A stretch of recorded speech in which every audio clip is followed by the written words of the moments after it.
Bonjour, je m'appelle Jaï Amrouchi, voilà, je donne mon prénom aussi. Je ne me cache pas et je vais témoigner. J'étais anciennement musulman et j'étais anciennement musulman jusqu'en 2013. Et j'ai été touché, ça a commencé chez moi. J'étais avec mon ex-femme à l'époque dans une maison qu'on venait tout juste d'acheter à Bussy-Saint-Rémy. Et une sœur est venue et a demandé à ce que mon ex-femme aille avec elle dans cette église, dans une église protestante, parce qu'elle chantait. Mon ex-femme était, je précise, et encore aujourd'hui, je pense peut-être encore un peu athée, quoique elle m'a avoué avoir changé d'avis sur la question. Et donc je vais vous raconter un petit peu ce qui s'est passé dans ma vie, puisque le changement, ça ne s'est pas fait en un seul clic. Tout a commencé par le biais d'une prière. Pour arriver à cet événement, l'événement de ma maison, où mon ex-femme a été invitée et a vécu justement un miracle, ce que je vous expliquerai après, je vais commencer tout d'abord par le début. Le début, c'est une prière, une simple prière. J'étais à mon travail et à un moment où j'étais assez calme, j'ai demandé à Dieu de se manifester dans ma vie. Et j'ai dit de cette manière-là, j'ai dit tu es la vérité, qui se détourne de la vérité se détourne de toi. Alors montre-moi la vérité et montre-moi le mensonge. Et à la suite de ça, plein d'événements se sont produits dans ma vie. J'ai découvert la dissidence. J'ai découvert la dissidence par le biais d'un collègue qui m'a demandé simplement de lever les yeux au ciel à un moment de l'après-midi où le ciel était bleu. Et j'ai pu voir des avions passer. Et moi, mon beau-père travaillait chez une grosse compagnie aérienne. Et pendant des années, j'ai donc vu des avions voyager. Et je sais très bien qu'une traînée de condensation disparaît généralement au bout de quelques minutes. Et ce que j'avais pu voir, ce n'était pas une simple traînée de condensation, c'était un épandage. Et ça m'a surpris parce que j'ai jamais vraiment fait attention à ça. Et pourtant, ça inondait le ciel. Et ça faisait un moment que je ne regardais plus le ciel comme on m'a demandé de le regarder ce jour-là, où on m'a dit « Regarde et dis-moi si tu observes et tu trouves quelque chose d'anormal ». De là, en fait, ça m'a conduit à plein d'événements, plein de choses dans ma vie. J'ai commencé à découvrir, en fait, sur certains réseaux sociaux, la vérité, sur ces épandages, qu'est-ce que c'était. Et je suis tombé sur des rapports dont un laboratoire qui s'appelle Analytica, qui expliquait en fait la composition en fait de ces composants. J'ai découvert aussi que ce qui se passait dans le ciel, ça s'appelait aussi de la géo-ingénierie, et etc.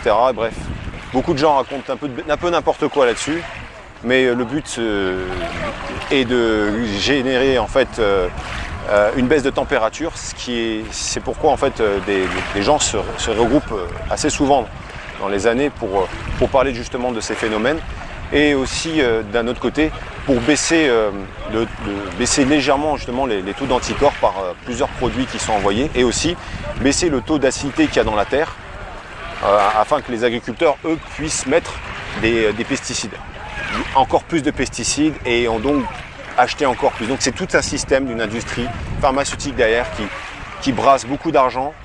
Je résume de cette manière-là, et des grands groupes, des lobbies qui travaillent aussi à polluer donc la terre.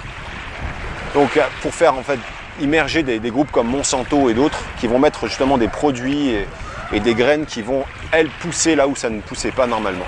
Donc en fait ça c'était juste un petit bref résumé de ce que j'ai pu découvrir, puisqu'à la suite de ça je suis allé beaucoup plus loin.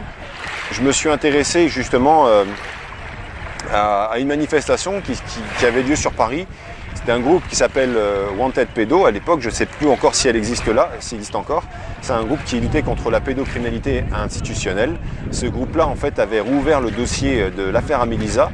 Bon, bien sûr, ce n'était pas officiel puisqu'ils n'avaient pas accès directement aux pièces, mais par Laurent Louis, excusez-moi, ouais, Laurent Louis, de Boulet Belge. Ils avaient pu donc accéder à certaines pièces. Et donc ces éléments ont été présentés par Laurent Louis devant le Sénat donc, belge. Et donc l'affaire donc Amelisa, Dutroux, tout ça a été rouvert.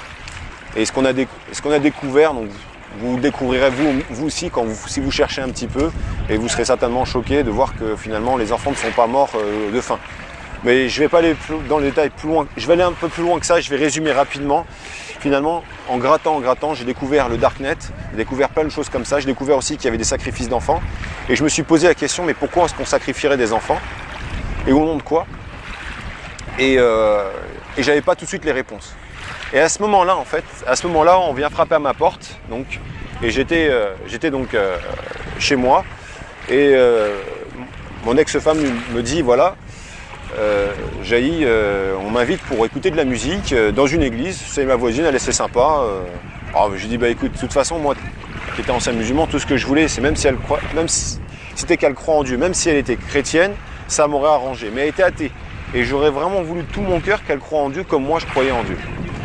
Et du coup, je lui ai dit d'aller, il n'y a pas de souci, ça ne me dérangeait pas. Elle est allée là-bas. Et en fait, le jour où elle partait, ma mère l'a croisée. Ma mère habitait pas loin de chez moi. D'ailleurs, j'ai déménagé pour vivre à côté de chez elle, après la mort de mon père. Et quand elle est arrivée, ma mère, on lui a proposé d'aller avec elle à cette église-là. Donc, elle est partie, elle va avec et tout. Et elle dit, ok, je vais écouter de la musique, ça va être sympa. Ma mère, en fait, je précise, ma mère était donc catholique. Aujourd'hui, elle est catholique, mais c'est plus vraiment une catholique pure et dure qui ne se pose pas de questions, entre guillemets, mais plutôt quelqu'un qui va chercher les réponses et qui lit la Bible. Donc je ne dirais pas qu'elle est catholique aujourd'hui, je dirais plutôt qu'elle est disciple.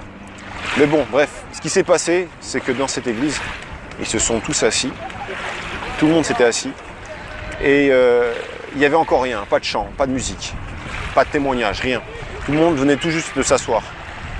Mon ex-femme et ma mère étaient assises l'une à côté de l'autre, et à ce moment où elles se sont assises, elles ont senti une chaleur qui les a habitées, une chaleur et un bonheur qui les a surpris. Et ma mère m'a dit que c'était une chose qui lui était déjà arrivée avant que je naisse. Et c'était quelque chose qui l'avait pris de l'intérieur. Et là, ça avait fait la même chose en même temps à mon ex-femme. Toutes les deux se sont regardées. Et finalement, elles ont fini par rentrer et elles se sont précipitées à me raconter ce qui s'était passé. Et donc, finalement, ce que j'ai retenu, c'est que elles m'ont fait comprendre que, finalement, mon ex-femme, elle m'a dit, je ne sais pas si Dieu existe, mais en tout cas, s'il existe, ben, il a dû passer par là, il a dû se passer quelque chose comme ça, voilà. Alors, ça m'a choqué.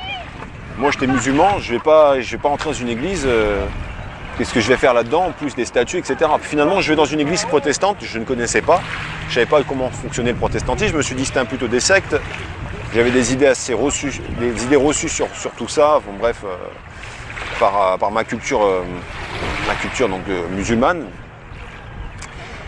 Et donc je continue à donc aller dans ce sens-là. Je vais aller voir parce que j'ai pas envie qu'elle retourne là-bas et qu'elle vive des trucs bizarres et finalement, ça se trouve, c'est une secte. Donc je lui ai dit, on ne va plus là-bas et je vais aller voir. Je suis allé et j'ai rien vu de tout ça.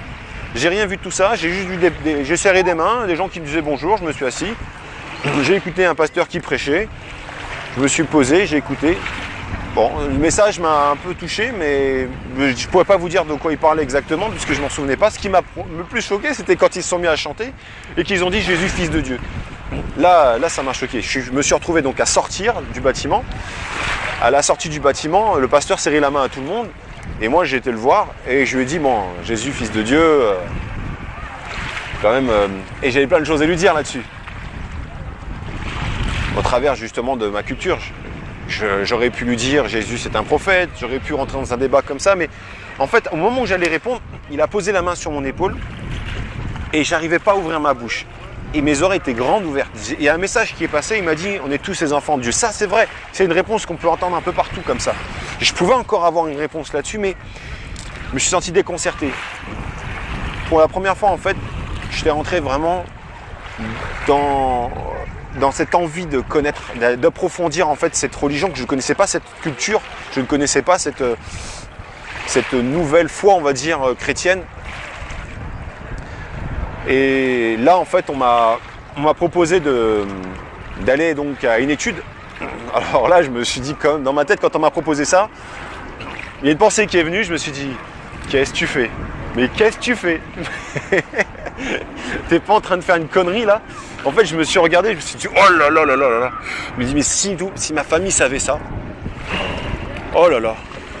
Bon, allez, de toute façon, ça coûte quoi? Ça coûte quoi d'y aller? Allez, ça coûte quoi? Hein, maintenant, je suis un adulte, je suis un homme. Qu'est-ce qu'ils vont faire? Rien. Donc, je suis allé. Et là, je me suis assis sur cette table. Il y avait plusieurs Bibles ouvertes. Chacun avait sa Bible, en fait. Moi, j'avais pas de Bible. J'avais pris un papier, de quoi noter.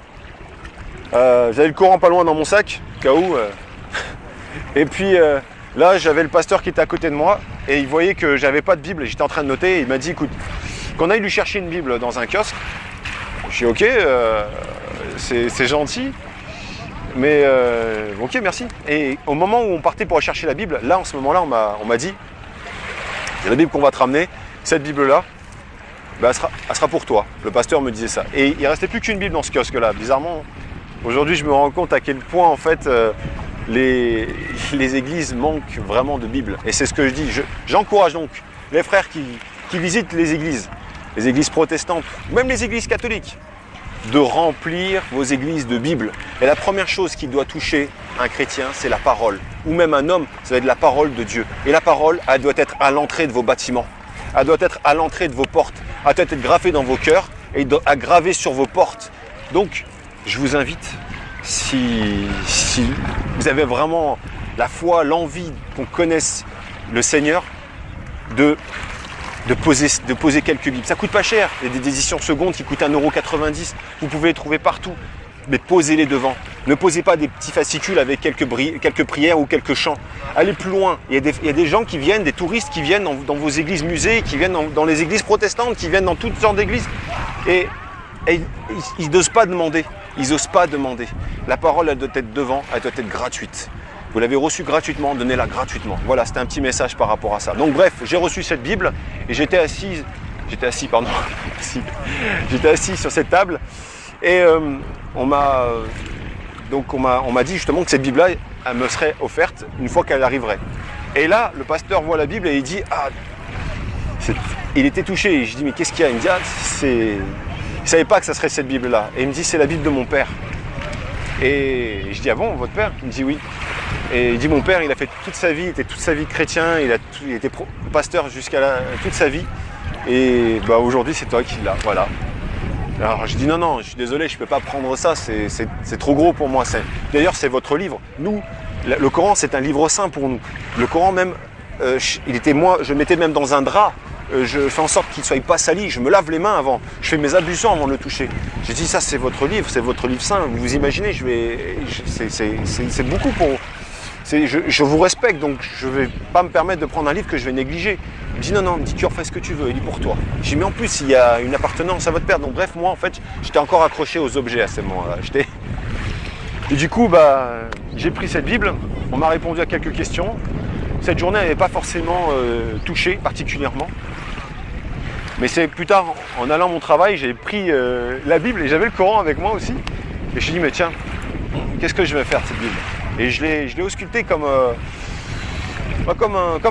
singe regarde un bout de bois ou un animal mort par terre. Il essaye de toucher avec son bâton là, pour voir comment il fonctionne, ce que c'est, etc. Donc j'ai commencé à regarder qui a été l'auteur, parce que pour moi, en tant que musulman, je me disais que la Bible était falsifiée.